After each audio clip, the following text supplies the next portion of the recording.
Muy buenos días, querido público.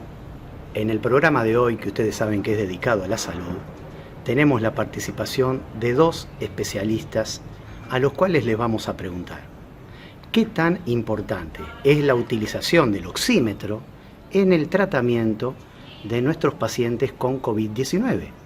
¿Es verdad que están faltantes en el mercado? Buenas tardes. Buenas tardes. Antes que nada, la pregunta es, ¿qué es un oxímetro de pulso? Bueno, un oxímetro de pulso es un dispositivo médico que mide de manera indirecta la saturación de oxígeno en sangre. Tomás, no te pedimos una definición de internet. Lo que mi compañero quiere decir es que en la sangre, que como todos sabemos es el tejido líquido de color rojo que recorre nuestro organismo, Bueno, sin dar tantas vueltas, ¿no? como decía, en la sangre encontramos tres tipos de células distintas: los glóbulos rojos, los blancos y las plaquetas. De todo esto, lo que más nos importa son los glóbulos rojos, que se encargan de transportar el oxígeno de los pulmones hacia los tejidos. Ah, muy interesante lo que nos cuenta. Entonces es ahí cuando aparece el oxígeno. Exactamente. Cuando hablamos de medir la saturación de oxígeno en sangre, nos referimos a medir el porcentaje del volumen de hemoglobinas oxigenadas sobre el volumen total de hemoglobinas susceptibles de combinarse con el oxígeno. Es decir, la densidad del oxígeno contenido en la sangre refleja el grado de saturación de hemoglobinas oxigenadas. Esto es un parámetro fisiológico muy importante del sistema de circulación respiratoria. Pero para. Seguramente ustedes se estarán preguntando, ¿qué es la hemoglobina? Esto que Tomás denomina como hemoglobina es una proteína que se encuentra dentro de los glóbulos rojos en la sangre, la cual tiene la función de captar el oxígeno proveniente de los alvéolos pulmonares y transportarlo a los tejidos. ¿Y cuál es el principio de funcionamiento del oxímetro?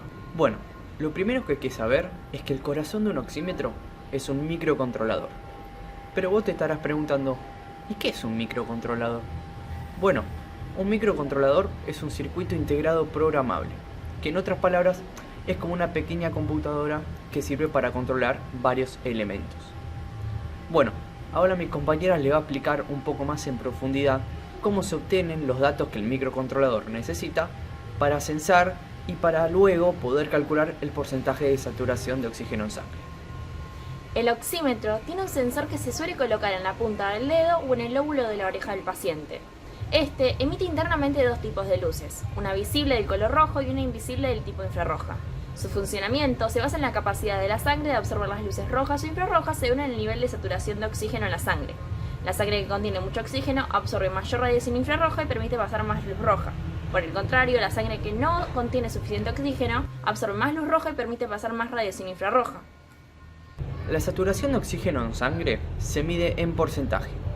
Una persona en buen estado de salud tiene una lectura de oxígeno de entre el 95 y el 98%. En cambio, aquellas que poseen alguna deficiencia respiratoria podrían tener una lectura más baja. ¿Pero a qué se debe la denominación oxímetro de pulso? Bueno, el nombre de oxímetro de pulso es debido a que el principio de la detección y de la medición de este dispositivo se basa en la naturaleza pulsátil de la sangre. Bueno, y cerrando el tema, la pregunta final sería, ¿y por qué es tan importante el oxímetro en su relación con el tratamiento del COVID-19? Como sabemos, la dificultad para respirar es uno de los síntomas más característicos del COVID-19, ya que en los casos más graves, puede causar una neumonía. La neumonía es una infección en los tejidos pulmonares que provoca una deficiencia en la función respiratoria, la que se manifiesta con una disminución de la saturación de oxígeno en la sangre. Para los médicos, conocer este porcentaje es indispensable para determinar la evolución de la neumonía. Sin embargo, un porcentaje importante de los pacientes, aún con una saturación baja, no tiene esa deficiencia para respirar. Es lo que los médicos llamamos hipoxia silenciosa. Por esto, la medición de la saturación de oxígeno es esencial aun cuando la persona no sienta falta de aire. Puede tener otros síntomas, pero sin duda el control a través de medidores como el pulsímetro es fundamental. Nos estamos despidiendo. Muchísimas gracias a nuestros especialistas Tomás y Macarena. Y a seguir sus recomendaciones, a usar barbijo, a lavarse muy bien las manos y a quedarse en casa.